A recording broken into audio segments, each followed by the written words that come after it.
Olá, eu me chamo Sandra Nunes e vou conversar com a artista Giovana Zimmermann, que tem uma obra do Acervo de Arte Pública de Florianópolis, que foi objeto de investigação dos alunos do Centro Educacional Menino Jesus, que a obra se chama Jardim como Obra. Então, vou pedir para que a Giovana fale um pouquinho sobre essa obra e apresente também algumas imagens para vocês.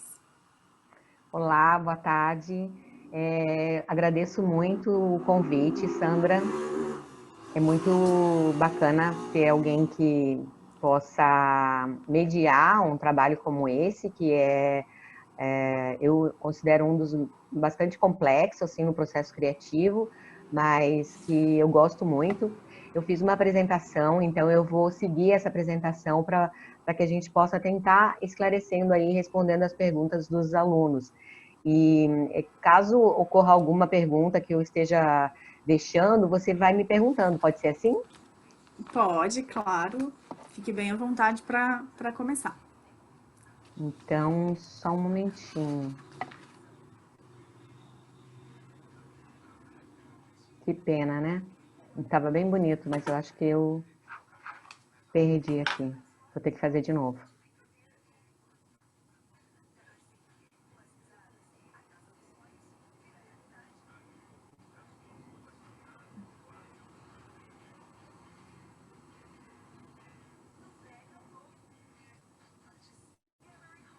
Ok, tá aqui.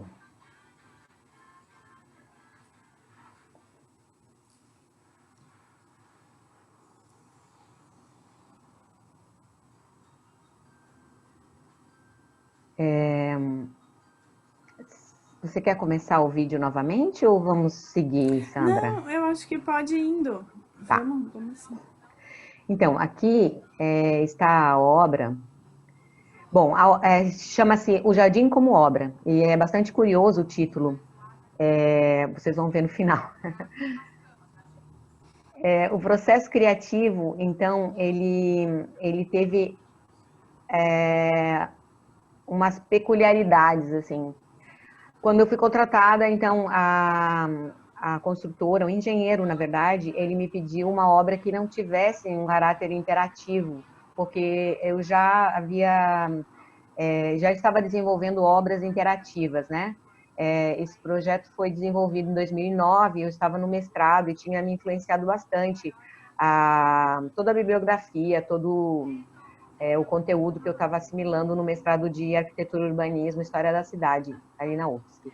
Então, foi um pouco chocante, assim, essa colocação, mas depois eu entendi que realmente era um prédio comercial e tinha essa questão de obstrução da visibilidade das lojas e tudo mais, né? Então, eu coloquei aqui uma obra, Giovana, queremos uma obra mais contemplativa, não queremos interação. E aí eu fiquei um pouquinho incomodada, não incomodada, mas é óbvio, né? Fiquei um pouco inquieta com a questão, né? E eu propus um encontro com os arquitetos. Essa obra foi o último projeto que o Mantovani, pelo menos que eu trabalhei, que o Mantovani estava vivo, estava atuando, enfim. Ele participou desse workshop, vamos dizer, que eu desenvolvi, que eu propus para a construtora, né, para a Cota, e que recebeu muito bem a minha proposta, e eu levei uma proposta chamada Como Minar a Paisagem.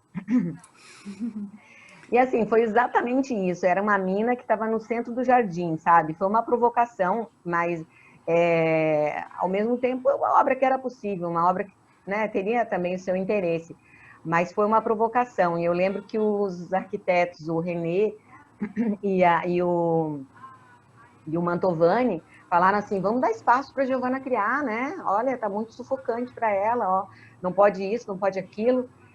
E aí, eles, nesse Sim. dia, eles me apresentaram essas questões, que para eles era um problema, né? Então, nós temos um problema. A Florã tem uma árvore lá e a Florã não quer que derrube a árvore, ela é tombada e tal.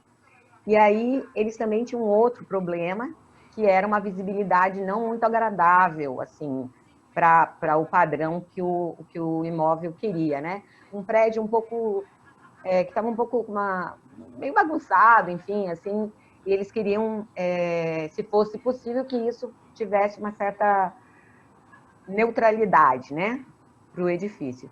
Eu tomei isso não como problema, mas como um lugar de criação, né? Eu fiquei encantada com a ideia da árvore, eu achei que era um máximo, e realmente eu comecei a me debruçar sobre essa possibilidade, né? Essa árvore, né? Esse período, então, foi um período que eu tinha viajado para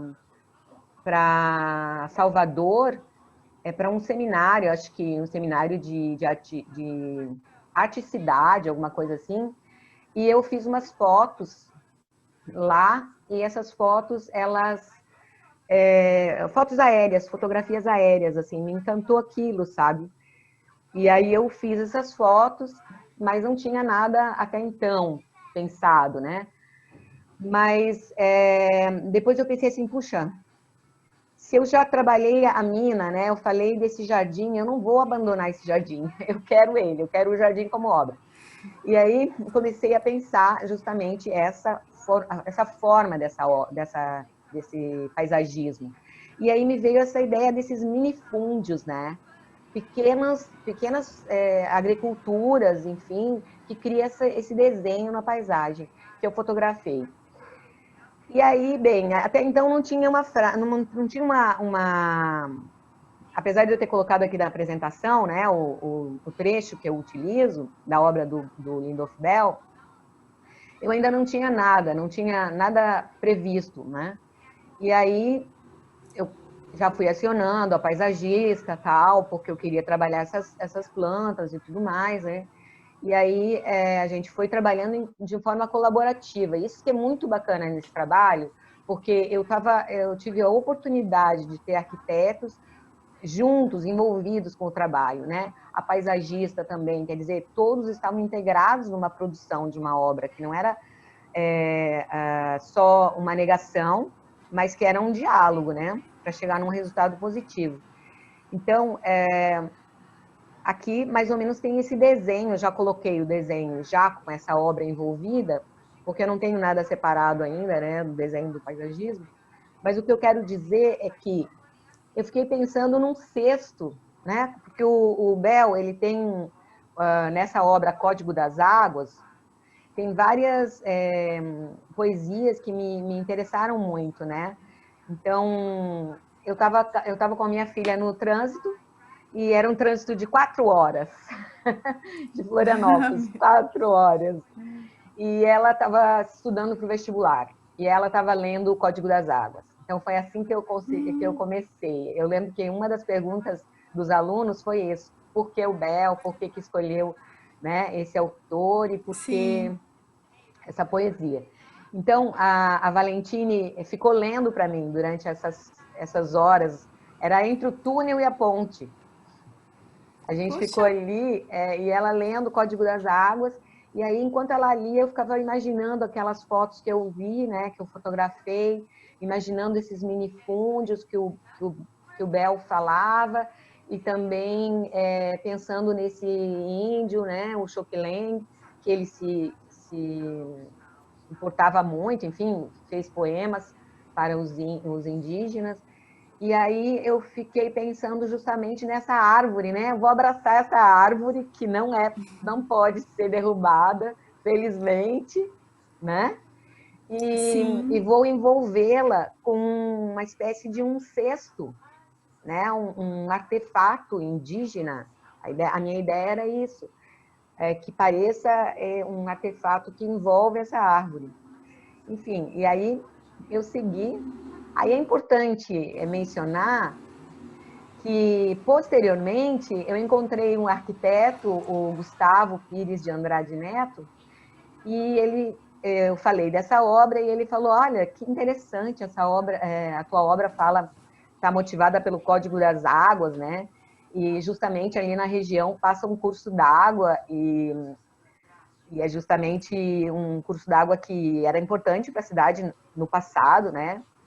Aqui eu coloquei uma citação dele, né? é o antigo curso da água que por décadas passou tranquilo pelo centro de Florianópolis. Depois a gente pode passar o link também para os alunos, tem um artigo que fala de toda essa curiosidade aí. Então aqui tem uma imagem, achei interessante colocar. Então a obra ela foi se construindo dentro desse envolvimento que eu tive mesmo, né, de realmente pensar algo que tivesse um significado forte, né? Uma das perguntas eu lembro que será que as pessoas têm a mesma percepção da obra que você faz, né? Quando você faz uma obra, se ela vai ser recebida pelo espectador dessa maneira exatamente como você quer. Então, eu acho que uma das coisas interessantes na arte pública é justamente isso, que a obra de arte pública, ela é um presente para a cidade, né? Enfim, e ela vai ser recebida de acordo com a lente de cada um, assim, né? Eu acho que o meu trabalho, ele dá pistas, ele fala do Lindolf Bell como uma grande referência da poesia catarinense, né? Mas ele tem uma certa sutileza também, ele não é tão óbvio, né, dentro da sua apresentação, assim. Eu acho que, mas ao mesmo tempo ele não é tão hermético. Eu acho que é uma das características importantes para a arte pública. Uma das questões que eu achei muito interessante é uma questão que fala assim do que eu acharia mais importante, né, numa obra, se é uma obra grande, monumental, ou se ela seria uma obra... Ai, me ajuda aí com a Minimalista. pergunta. Você quer fazer a pergunta para gente? Sobre a obra minimalista? Isso. Tá. Você valoriza mais as obras grandiosas que chamam a atenção e são compreendidas pelo público geral, ou as obras minimalistas que demandam tempo de atenção, observação e reflexão? Então, eu acho que as obras minimalistas, elas podem ser grandiosas em escala, né? A gente tem aí Richard Serra, né? Que, Sim. enfim, o minimalismo ele também está relacionado com o aspecto monumental da obra, né? Eu acho que a continuação da pergunta dele ali me interessa muitíssimo, né? Tanto que um dos trechinhos que eu encontrei aqui do meu projeto dizia o seguinte: nessa reunião, que foi esse workshop, né? Foi colocada a principal questão. Apesar de estar claro na obra, em virtude de uma opção pelo benefício da lei, né, que a gente sabe que o empresário tem um interesse nisso, na reunião buscamos entrar em contato com uma pergunta crucial, que foi a pergunta que eu fiz: qual é a função da arte pública? Aí eu mesma citei o que eu achava, o que eu considero, né? Então, provocar debate de ideias, estimular a imaginação, revelar novas perspectivas da realidade, apelar para os nossos sentidos, transformar o nosso cotidiano, desencadear choques estético-culturais, refletir sobre a nossa existência, instigar a sociedade e provocar as consciências. Então, eu acho que isso que é o meu grande interesse, assim, no trabalho. Então, o que a gente agora já está aqui praticamente com o trabalho concebido, né? Mas eu coloquei, então, o IP amarelo, que é super referência para mim, e o cesto, né? Um cesto, então, para ter essa ideia de como que foi a construção desse objeto, né? Então, o IP amarelo, ele foi a minha solicitação. Eu pedi que fosse um IP amarelo.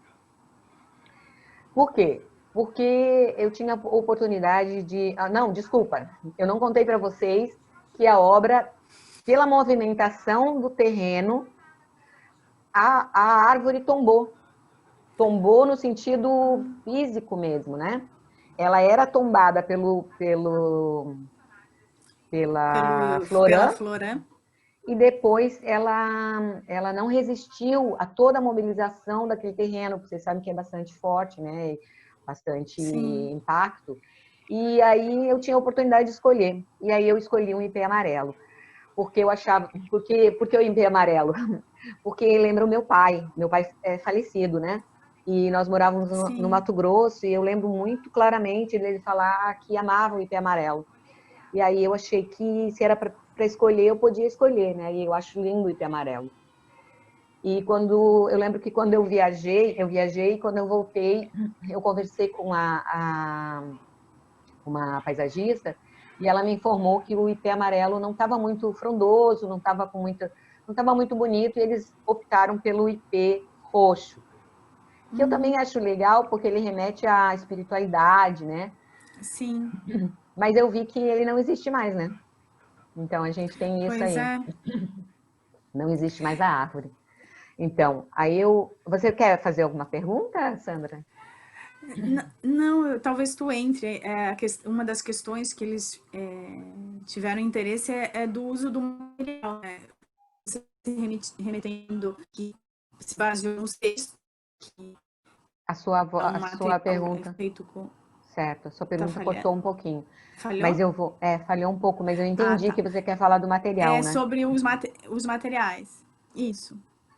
Então, como eu queria algo que parecesse rústico, que remetesse ao vime, à palha, enfim, eu achei que o aço cortem era o aço que mais se prestava a esse trabalho, porque ele é um aço com uma liga muito forte, porque ele resiste à oxidação, quer dizer, não é uma oxidação que ele sofre, ele lança uma poeirinha, né, que essa ferrugem, mas ela faz uma capa protetora.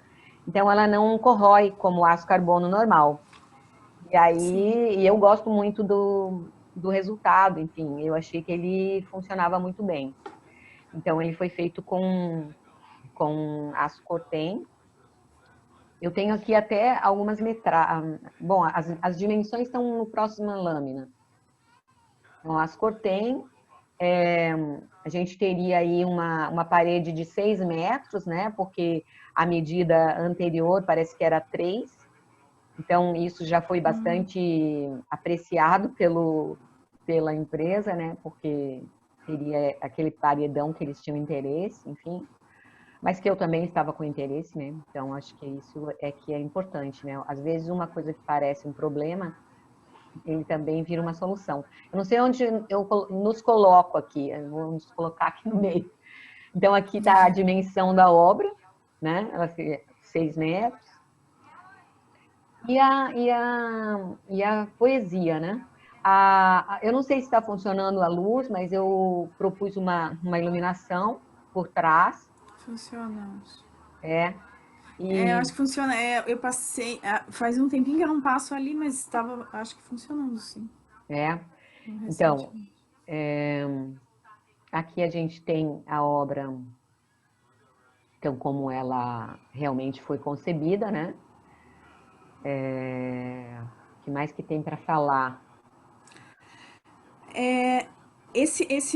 Uma das questões, né, que eles perguntaram é se esse material tu já tinha utilizado em outras obras tuas, se essa obra é uma das maiores ou a maior dentro desse acervo, né, que a gente tem no município. Eram algumas questões que eles perguntaram também. Então, essa obra, eu não sei te precisar agora o tamanho do jardim, né, para a gente pensar o tamanho da obra em si, mas eu acho que não é a maior, porque eu tenho uma calçada de 116 metros, É, que fica na Araci sim, Vascalado. Então, eu acho que aquela é a maior, né?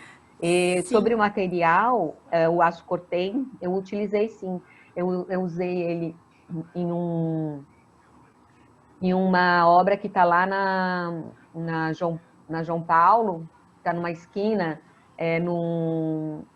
não lembro agora o nome do edifício, mas fica perto de um clube, e é um paredão, assim, uma dimensão, acho que até maior que essa, em termos de Sim. escultóricos, né? Porque a gente aqui tem o jardim como obra, né? Isso que é mais interessante, que eu acho que agora vale a pena linkar com aquela questão que eu já coloquei, né? Justamente porque eu abro com essa imagem, é que o título da obra é Um Jardim como Obra, e eu tive que aceitar a assim, que o jardim não fosse tombado, sabe? Foi uma solicitação, acho que do empresário, porque entenderam que era muito difícil se manter preso a um tombamento e que eles não poderiam, as plantas poderiam não se dar bem, enfim. E aí, em resumo, eu aceitei que o jardim poderia ser, não é que poderia ser alterado, porque eu acho que ele ficou com um resultado plástico interessante, que ele se mantém, pelo que eu percebo, até hoje se mantém essa parte do desenho, mas talvez as plantas tenham sido alteradas, sim. E principalmente o IP não existe mais, né? E isso é lamentável, porque eu acho que o IP, pelo menos, ele deveria permanecer os coqueiros, as palmeiras, eu não sei o que está agora, eu acho que eles descaracterizaram a obra, né? Porque eu estou Sim. te falando isso agora, assim, sabe? Porque eu fiquei muito feliz com o convite e fui trabalhando as questões e tal. E nem pensei muito sobre isso, mas hoje, conversando com você, eu percebo que acho que terminou, né?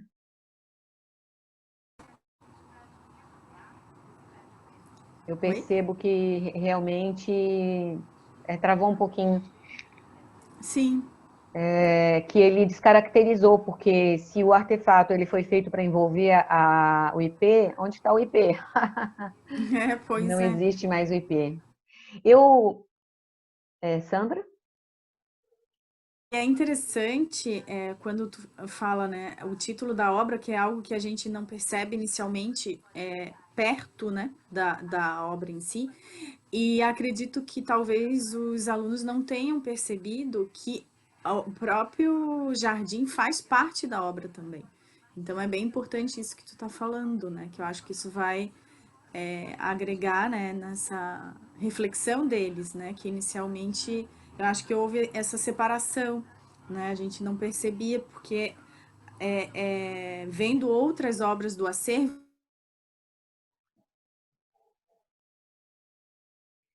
da obra às vezes está separado da obra, que é o diferencial nessa tua obra especificamente, né, que tu pensou em tudo, né, tanto na parte do jardim, que a obra faz parte, né, ela não está separada inicialmente. E mas para a gente que olha para a obra, talvez isso não fique tão claro né, que é uma coisa só. Sim. Eu só que antes de eu vou retornar para a gente conversar, né, encerrar com outras perguntas também, mas eu queria mencionar assim que eu achei interessante que a gente fizesse esse trabalho hoje, porque é o Dia da Árvore e também porque o Instituto Soca da Amazônia fez um projeto maravilhoso, né, que é plantar árvores para cada vítima do Covid-19 no Brasil. Sim, Então, que legal. e eu aí fiz um print dessa que é justamente o ipê amarelo, né? O Maurício estava plantando um ipê amarelo. Que Então, eu legal. achei que foi bastante emblemático, assim, para a gente conversar em cima desse assunto, né?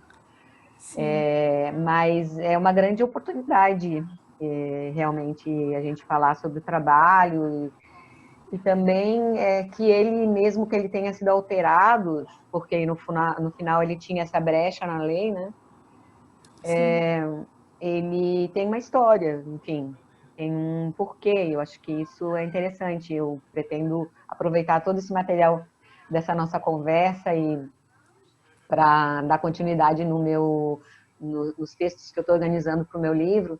E aí, bem, ele deve Sim. pelo menos estar ali, né, na publicação. Ah, que bom. Mas se você quer fazer mais alguma pergunta, eu estou à disposição. Sim, eu vou vendo, né, a listagem, né, das questões que eles perguntaram. Realmente, saber o que está por trás da obra era uma das mais recorrentes e acho que toda essa parte inicial foi bem esclarecedora nesse aspecto, né, para compreender, né, que a obra em si, ela parte de um contexto, né, tanto do local quanto também das tuas relações, né, isso é muito interessante saber, né. E uma questão que ficou para eles, né, quando ela foi feita, quando a obra foi feita, e se quem fez, né, às vezes para os alunos, né, eles acham que o artista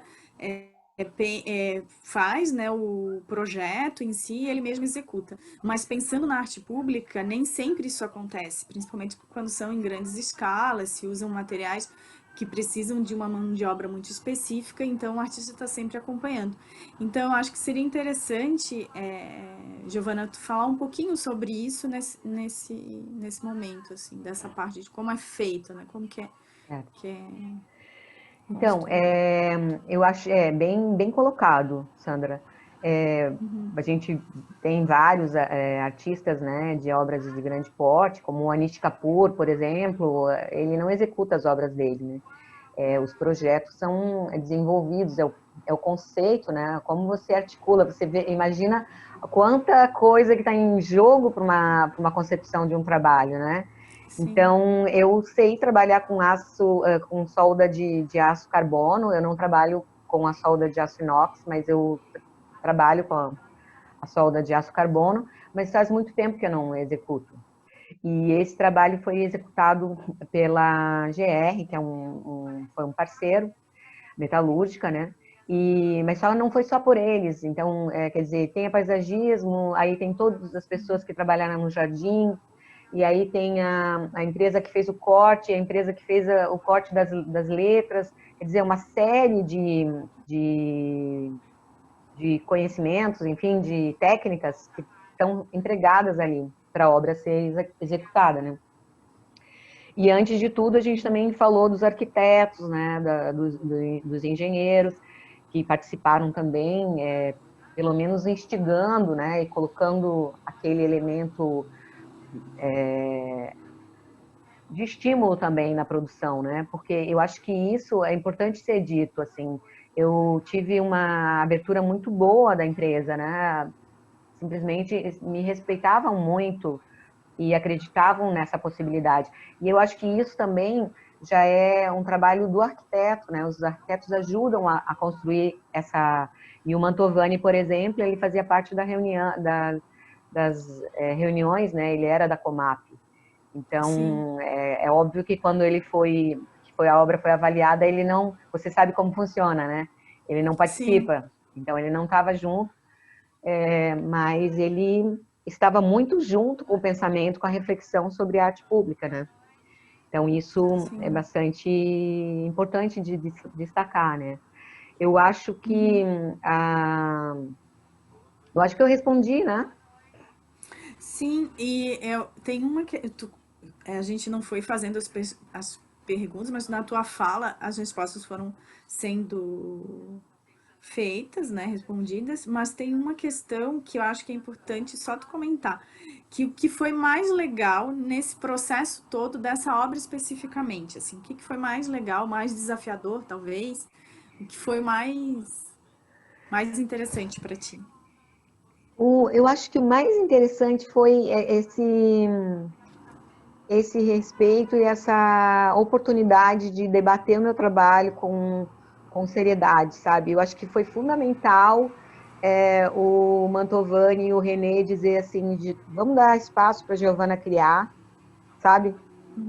Porque eu acho que a minha mensagem inicial, como minar a paisagem, foi provocativa, Sim, mas foi bem recebida, sabe? Não foi eu provoquei de uma forma com arte, assim, né? Eu não me impus assim, não, minha obra tem que ser respeitada. Não, eu acho que uma das coisas que a gente aprende é sublimar o ego, entre aspas, né? Porque todo artista tem um ego muito forte, né? Eu acredito em reencarnação, eu acho que a gente encarna, né? E eu acho que o artista encarna com essa questão muito forte que é o ego, né? Então, você com a sua obra e ter essa ideia de que você é uma grande obra. Eu lembro, assim, de algumas perguntas que os alunos fizeram também sobre quando eu comecei e tal, e que vai tudo nessa linha de estar separado mesmo de mim, assim, né, dos alunos não me conhecerem e tal. Mas com isso eu gostaria de responder. Eu acho que a arte pública, ela ajuda a gente a sublimar esse ego do artista, porque ele tem que lidar com todos os conhecimentos, todos os saberes do urbano, né? Ele tem que entender que as pessoas que vão passar pela obra dele, elas não são iniciadas em arte pública, necessariamente, elas não são iniciadas em arte, elas não estão indo para um museu, elas estão indo para o seu trabalho, que muitas vezes é um cientista que está ali, né? Quer dizer, é uma enfermeira, cada um no seu domínio, com a sua lente, e o papel da arte é tocar esse espectador, ou pelo menos desbanalizar o seu cotidiano, né? É tirar ele dessa Sim, rotina, né? De uma paisagem urbana, muitas vezes árida e tudo mais. Então, sempre foi essa a minha motivação, sabe? Era sempre um desafio isso. Cada trabalho sempre foi um desafio, e aos poucos, assim, eu sinto que tem uma certa costura minha, assim, pela cidade, entende? Um trabalho, às vezes, leva para outro, que leva para outro, e, no fundo, é a artista, a pessoa elaborando o seu próprio fazer, mas dentro de um tecido grande, que é o tecido urbano, né? sim. Então, eu acho que é isso, né? A gente finaliza essa conversa e te agradeço por essa disponibilidade de responder essas questões que tanto instigaram os alunos e espero que eles fiquem satisfeitos com o resultado da conversa. Eu que Então, agradeço muitíssimo, foi uma oportunidade muito boa de conversar, e você sabe que eu gosto muito do seu trabalho também, eu aprecio esse trabalho que você está desenvolvendo em, né, em obrigada. refletir, em realmente pesquisar e aproximar o público, porque os jovens, as Sim, crianças são o público de amanhã, né? Quer dizer, são o público de sim, hoje, mas seguem sendo adultos, né, que a gente espera, adultos sensíveis que se que valorizem, né, a arte, enfim. Muito obrigada. então, E eu agradeço também obrigada também. aos alunos, né, pelas perguntas Sim, eu fiquei emocionada com as perguntas. Achei perguntas muito inteligentes e, e motivadoras para a nossa conversa. Muito obrigada mesmo.